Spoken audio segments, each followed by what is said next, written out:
So I guess I just want to start first by letting you just introduce yourself, maybe to people who are tuning in and hearing this and meeting you for the first time. What weight class do you fight in? Who are you fighting next? And when can we watch you fight? Gotcha. All right. Well, my name is Jon Barnard. I'm originally from the island of Hawaii, the west side of the islands, Waianae. Um, I'm known as Untamable in the fight game. Um, I got involved into mixed martial arts just to lose weight originally, and one thing led to another, and this sport kind of dragged me into it, and I just fell in love with the game. Um, my next fight will be February 22nd at the Stockyard Event Center against a man named uh, Harry, I believe, Gigliotti. I think I'm pronouncing it correctly. Um, yeah, this will be in Denver, Colorado, so it's pretty cool. I got some family out there that's planning on showing out, so it's going to be a really great event, and hopefully another monumental event for myself, because we will be headlining this card, so that's pretty cool. Is there extra pressure for you when you go into a fight where you're the headliner and you feel like you got to hold up that card?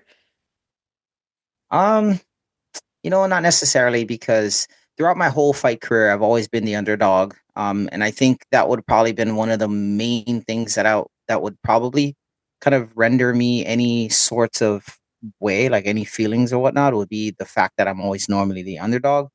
Um, I've been headlining cards a lot in Hawaii, um, and this would be my second, on the bigger side of promotion side, headlining, and that's pretty cool. But no, it doesn't really give me much pressure. The last event, I didn't even realize that I was main event. Like I totally forgot that I was the main card. And I'm just, I try to be as humble as possible because anything can happen, especially in this bare knuckle thing. It's a flip of a coin sometimes, and so I try to stay as humble as I can because I wouldn't want to be the laughing stock of someone's joke. I don't want to be a meme for someone, you know what I mean? So if I can stay humble and take heads while doing it, I think that's a really good combination to bring forward. It's interesting you mentioned that you don't want to be like someone's meme. Have you ever been like the one, like I'm thinking of like Max Holloway and Justin Gaethje, where like have you been the Max Holloway where there's a meme, but it's like pro you, and then you think about it and you're like, oh man, like I wish this wasn't like you want to be happy and exciting because you're the upside, but then Uh-huh. you remember there's the downside. Right. Not necessarily. Well, I think the only meme that I was on the upside would be my fight in Rock Hill, North Carolina, where I landed a vicious body shot to my opponent. Again, like you know, ugh, for me, I can speak on my behalf, and I know a lot of fighters that I coach, professional bare knuckle fighters that I coach, that's really not into the game for hurting people. And I say that with a lot of emphasis that that's not my goal is to hurt people. This is an art, more than anything for me, it's a sport. It's like anything else. So, um, when I did, do that to my opponent, I didn't feel bad, but I did, feel for the guy, and just hope that he continues to fight and that I didn't kind of ruin his career some sort of way. So, yeah. How'd you end up over here? You're North Carolina, right? Yes, I'm in North Carolina now. So I How'd you end up relocated. here or Yeah, there? so Hawaii is very expensive. I'm not sure if you ever heard of the saying "price out of paradise." That's exactly what happened to me. It started when I noticed that I was working three jobs in Hawaii, making about $70,000 a year. Uh, Three kids, and I was just getting by, kind of thing. And we ended up landing. My family ended up landing a property in Hawaii. It's a low income property. I'm not sure if you kind of it's not a projects, but it's a subsidized housing arrangement that my family was able to secure. Blessing, should I say? Anyways, we moved there, and after a year of living there, they approved us based off our income. At the time, we wasn't making that much money. I ended up taking a second job, and when I took the second job, the housing authority ended up telling us that we would have to leave because we made too much money. And the ironic part is that they gave me the second job. So they gave me another additional $15,000 a year on my salary, and that boost my income, gave us a little bit more money to spend and play around with. And for that, we got penalized, meaning we would have to leave and find another place to live, which would have been very expensive. Which that money wouldn't have done any good for any. It was like a catch 22. Like no matter which way you flip the coin, that's what triggered me to want to leave the islands, because I didn't want to be stuck in this cycle of wanting to make just enough to live under the poverty line so Mhm. that I can have the comfort of a home. I was like, you know what, I'm tired of this. I'm very ambitious, I'm goal oriented, and I just set out to um, change the foundation of my family's financial situation. And that was where I started, embarking on my IT career. I went from teacher to being a tech professional. And, you know, I moved from Hawaii to Portland, Oregon, or Pacific Northwest, should I say. Yeah. And one of my best friends ended up losing his job, in which I was supposed to have moved with him, and he was in the process of closing a house. And so I ended up living on my own in Portland and whatnot. Anyways, I decided to move during COVID because things started to get crazy in Portland. I'm not sure if you've kind of paid attention to Oregon when, Mhm. COVID, the George Floyd, like that city was Yeah. burning down. I literally went there and physically seen it. The precincts, like there's chain link around the whole entire precinct and preventing these hoodlums from coming in, and they're throwing Molotov. Like it was nuts. And I got three daughters, so I was like, I really do not want to be involved in a state in which it's so liberal. It's like a liberal dumpster fire there. And I was like, I didn't want to do it. I didn't want that. The schools are shut down. My kids have to stay home. I was like, dang, they might as well just stay home with me. So I was Mhm. working from home at the time, and I was like, I think it's time for a change. So I ended up researching all the states around, and North Carolina keep popping up for three main reasons. One is it's a part of the Christian Belt, which is something that I really like. Two, they do have like this school choice type of thing. It's not really fully school choice, but it's very close to the best that you can find. And then the Four Seasons, I really wanted the Four Seasons, and North Carolina has the Southern hospitality, which is very similar to the Aloha spirit that we have in Hawaii. So it allowed us to allowed for a great transition, from Hawaii to North Carolina. Yeah, that's it in a nutshell. There's so much more moving parts, but that's that. Sounds like an adventure.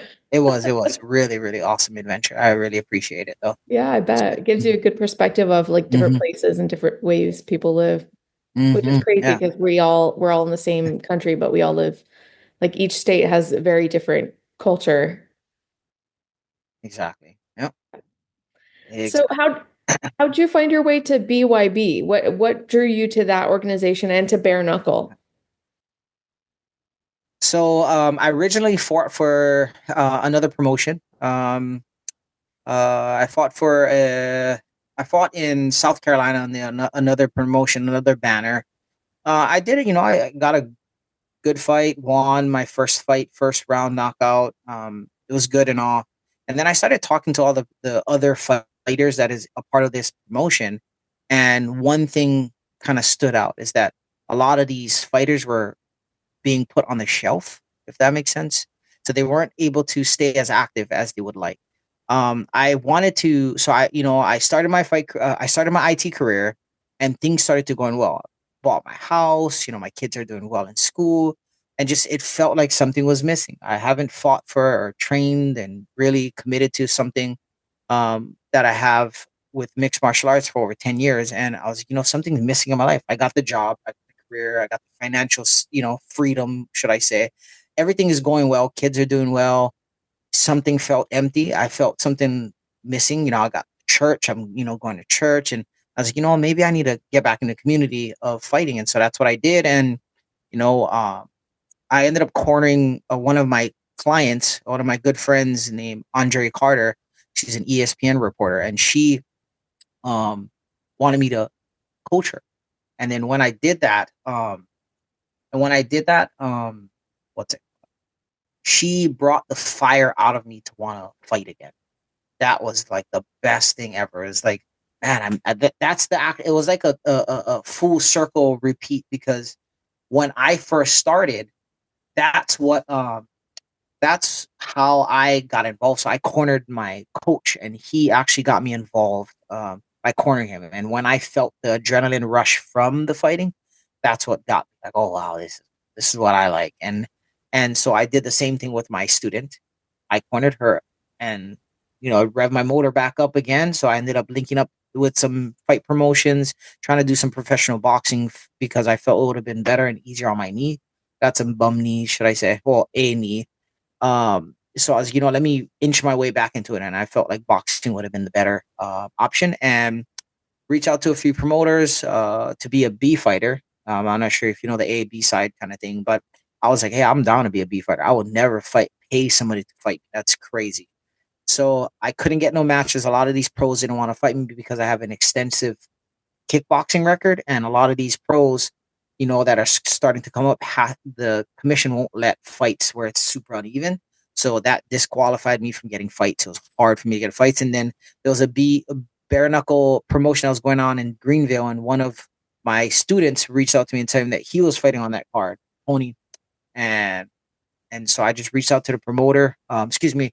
One of my friends reached out to the promoter, got me a fight at 155, way outside of my fight class, and took the guy out. And, like I said, I had conversations with people around this promotion, and, it's just them sitting on the bench for too long. I was like, I gotta stay active because I finally got this itch. I finally feel a little whole. And, I was like, BYB, I've been hearing a lot of great things about them. A lot of my friends were fighting consistently, and I was like, this is probably the reason. Yeah. Do you have to do anything different for your training, knowing that it's the Trigon rather than, a traditional boxing ring or a cage? Not necessarily. I think the Trigon, and it's being the smallest surface in combat history. It made sense for me because I'm an inside pocket fighter for the most part. I'm always walking people down. So I'm the kind of fighter that's always on my front foot. I'm leading the fight, keeping center of the ring per se. I like to hunt my opponents down. So it made sense. It made for me an easier ability to fight my fight because there's not that much place for them to run. If that makes sense. So it worked out great. You know what I mean? It works in all my in my favor, being super small. I haven't really got anybody stuck in the corner yet. But yeah, I like the surface size, very small, straight to the action, and nowhere to run, nowhere to hide. So it was a really good concept that made me transition very smoothly over. I'd like to ask everybody their very first fight, and it could be either like just a playground fight, fight with your sibling, or like an actual sanctioned fight. Like, do you remember the first time you threw a punch? Um, I really don't remember the first time I threw a punch, but I do remember the first punch that I took. Oh, okay. Let's hear it. Uh, yeah, so it was from my baby sister. She punched me in the body, put me on my ass, square on my ass, and I couldn't breathe for how long. I remember sitting on the ground, croaking, can't breathe. I'm just, talking, telling my sister, wait till I get up, I'll kick your ass. So I remember that. Wait, what'd you do to make her want to punch you? You got to I tell the have whole that. story. That is a good question. I have no idea. I just remember the pain. I think when you feel some pain, you forget everything else behind it. And I think that was the first time that, you know, fighting in its entirety really hit home for me. Like, man, you can't underestimate anyone. My sister's much smaller than me. She punched me square in the body, ran in the bathroom, locked that bad boy, and I'm on the floor, hurting, trying to recuperate, can't breathe for nothing. That was when I was probably 8, 9, 10. And that stuff, that experience still sits here. Still sits here. And That's now, that's my best friend. My sister. So it's pretty yeah, cool. that's cool. Has there ever been a fighter that's hit you like that since? No, not necessarily. Yeah, no, Yeah. not a single person yet. Yeah. So my sister got it over every man that I have ever faced. Now, does she fight or is she? I wish. No, she doesn't. She's a property manager now, so She's like a prissy little pretty girl kind of thing, you know. Yeah, that's great. But Does she she can come though if watch she you wanted fight? to. Oh yeah, she comes to my fight. She's gonna be coming to this fight as well. She came to about I think three of my fights already. That has happened in the States. She recently moved to the mainland as well. Oh, well, I say the mainland, the continental United States because I am from Hawaii. But she moved first, and I followed. Maybe I didn't follow her, but I moved up eventually as well. So yeah, it made sense for her to come and see me, and she's very close to my kids. So yeah, she comes out. She uses every excuse to come and see my girls. So That's yeah. awesome. So I also like to ask some fun non-fight related questions, and I'm Mhm. curious, what are you binge watching right now? Ooh, well, I just got over binge watching Squid Games, Okay. the newest season. I like that. But well, actually, you know what? Well, I'm a heavy anime. Well, I don't wanna say heavy. I'm a heavy One Piece fan. So if anybody know what One Piece is, I've been um I've been heavy on that. You know, I'm all up to date now. I'm a huge Luffy, Zoro fan. So yeah, I'm heavy on anime right Awesome. What's your favorite cheat meal? now. Cheat meal. Dang. There's no there's no one cheat meal. I'm from Hawaii, so food is such a love language for us Hawaiians, you know. But I haven't had any cheat meals for a very long time. Yeah, I'm on a strict carnivore, like very low, like kind of a keto diet, but carnivore. I'm on a carnivore diet with some nuts and stuff like that. Like I do a lot of peanuts and things like that. So yeah, so I haven't really had any cheat meals in the last year. I started the carnivore diet about a year ago. That's why. So, Is yeah. there anything that you're like, that cannot be anywhere near my plate? Like some people are like, I can't have cilantro anywhere. I can't eat that, or onions, or something weird that you're like, I will It's not eat that. it's a weird thing. Like what's it called? I like onion. Well, I hate onions, but I don't. I like it when it's sautéed really like Okay. really good. You know, like I will not eat like crunchy onions. It has to be like slippery and slimy, kind of I'm the like. opposite. It has to be crunchy. Yeah. And then like watermelon, I cannot stand watermelon. I think that's one of the things that you will never see me eating, but I will drink me some watermelon juice, you know what I mean? So it's a weird thing. I don't like tomatoes, but like ketchup, like things like Yeah. that. So Yeah. yeah, I think after COVID, I caught COVID, and after that, like, I hated vegetables my whole entire life.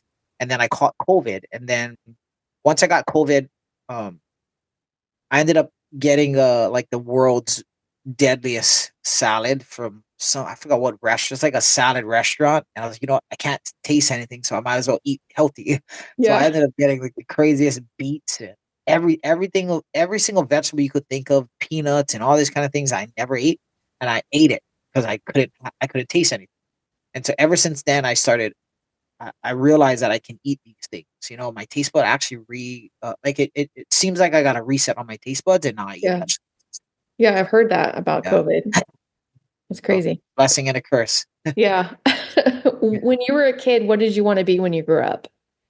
I wanted to be an attorney, actually. Yeah. Oh, I think that was like the only high profile, super like wealthy type of job that I felt like I could, well, that I seen. Like, growing up in Hawaii, you're literally on a rock, so you don't see that much things. You know what I mean? And it yeah. wasn't till I was an adult where I realized, like, the career I'm in, I literally went on Google, I researched what is the highest paying job, highest paying career, and information technology kept coming up, and so I was like, you know what, I want to do that. And sure enough, I already enjoyed computers so, but I didn't know that it was something of a like you could make of a career of it. Yeah.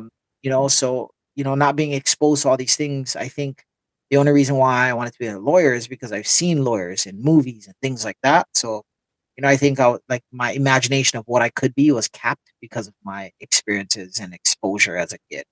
So, Yeah. That's but interesting. I feel like if I seen IT, I probably would have chose IT. You know, Yeah. I almost went to law school. Did you want to I wanted to, be like, did you want to defend the criminals or did you want to put them in jail? I wanted to defend.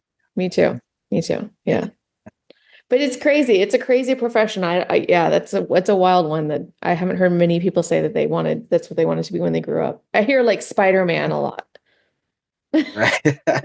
Nah. Yeah, that's what I wanted to do. I feel like I had the gift of gabber, and the cross-examining individuals really intrigued me. Understanding how people will think and their process of things. Sometimes I feel like I have a good amount of common sense, and so hearing these cross-examinations in court cases, like still to this day, I'll listen to just court proceedings on Facebook and stuff. Oh, Yeah. these people gnarly. What did they think? It's crazy, So those that kind of intrigued me, should I say? Have you seen The Lincoln Lawyer, the show on Netflix? No. Oh, you have to watch it. It's really What good. is it called again? Lincoln Lawyer, like the car Lincoln, or Lincoln like the Lawyer. president. Okay. Yeah, it's Okay. really I'll good. look it up. Yeah. Yeah, look it up and let me know what you think. I think you'll like it. Yeah. Okay. Cool. Well, thank you so much for your time. I really appreciate it. I look forward to watching you fight. Awesome. Thanks. Have a great night.